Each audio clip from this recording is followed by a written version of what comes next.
Hi guys, welcome to another episode of Screaming Eagles Airsoft 101. I'm your host, Andrew Mullins. Today we have a special episode for you today. We're going to do one gun review of the Double Eagle shotgun, M58 shotgun.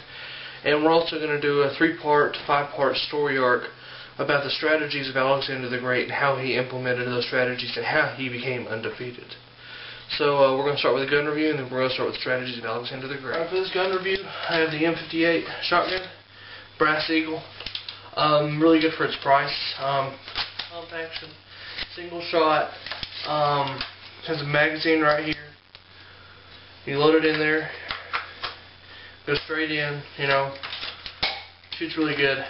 It shoots about 300. The box says 400 FPS, but don't believe the box. It's about 400 FPS. So the only problem I do have with this gun is that the magazine, it takes a little bit for it to get in. It's really hard for it to get in. But for its price, it's around $40. And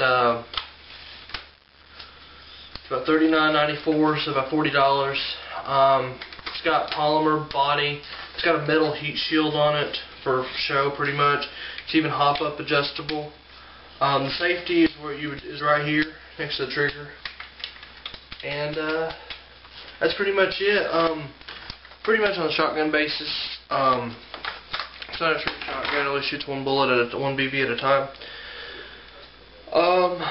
So if you're not getting the shotgun effect, but for the price, it'd be a good backyard gun to play in the airsoft. You know, or if you're just not have the money to buy an AEG, you should get this shotgun. It's about $40. It's a good deal for the price it gives, and it shoots good.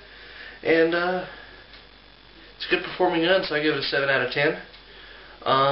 There's your gun review, 7 out of 10 for the Brass Eagle M58 shotgun. But what we're going to show you is, right now, I'm going to give you a little backstory. Alexander the Great was a Macedonian prince, general, king, that united the Greeks in 330 BC, in around 335 BC, after the death of his father. And he unified the Greeks and invaded the Persian Empire, which takes place, modern day Turkey, Iran, Iraq, Pakistan, Afghanistan, Egypt, Syria, Jordan, Israel, and parts of India.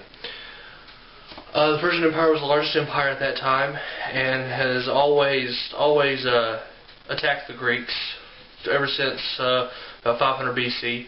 They've attacked them at Thermopylae, Marathon, Salamis, and Plataea, and then the Greeks finally drove them off, and then they helped one of the factions in the Peloponnese War against the Athenians, and then Macedon finally united the Greeks and invaded the Persian Empire. And what I'm going to show you is, I'm going to show you Alexander's first battle. It's the Battle of the Hellespont, which is, it wasn't about the Hellespont, but it's where Turkey and Greece meet. They're about like a mile apart. And pretty much during this battle, Alexander landed his troops of around 40,000, and he met an army of Darius III at that time, of around, I'd say 100,000. So he was outnumbered around 2 to 1. Pretty much the way Alexander landed his troops is, I'm going to draw, this is Turkey right here, and this right here will be Greece.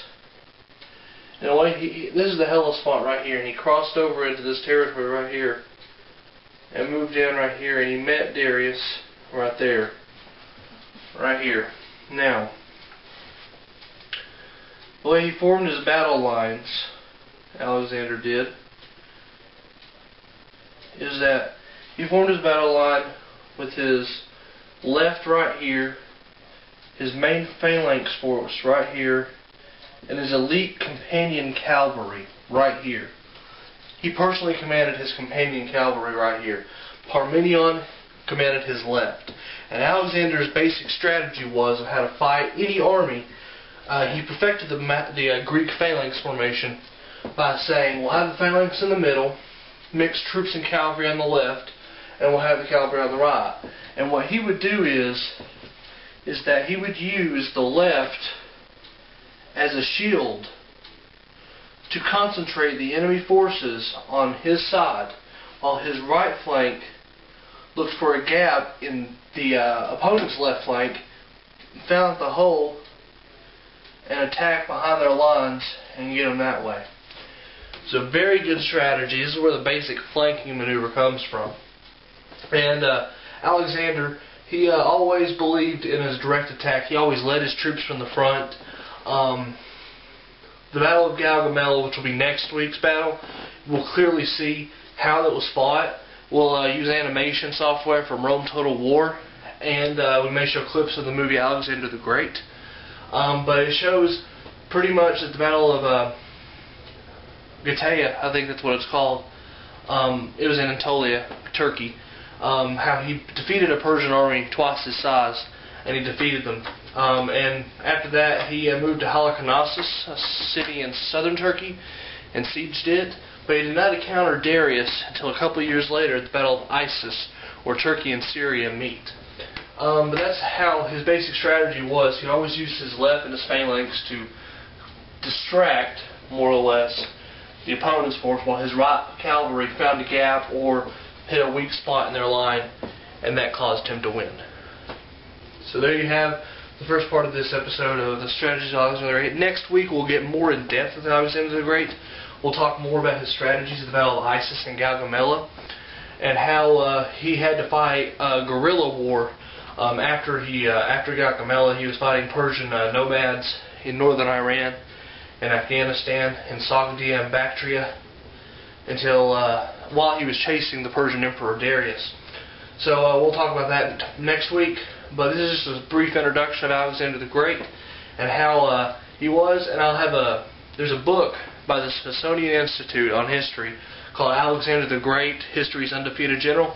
I recommend you read all that, study up on Alexander the Great, learn his tactics, learn his battles, because he was history's undefeated general in the ancient world. And you might be thinking, what does a phalanx have to do with airsoft? Just think, basic strategy right there. You have one force keeping the main force pinned down, and you have a flanking force moving in. There's your basic flanking maneuver right there. Alexander made that happen. Alexander set the stone for basic strategy that we know today. So we hope you all enjoyed this episode of Screaming Eagles Airsoft 101, Episode 6. We're going to go next week with Alexander the Great again. Have a gun review for you. And we'll talk about the battles of Issus and Gaugamela, and the guerrilla campaigns of northeastern Persia. And we'll see you next week. And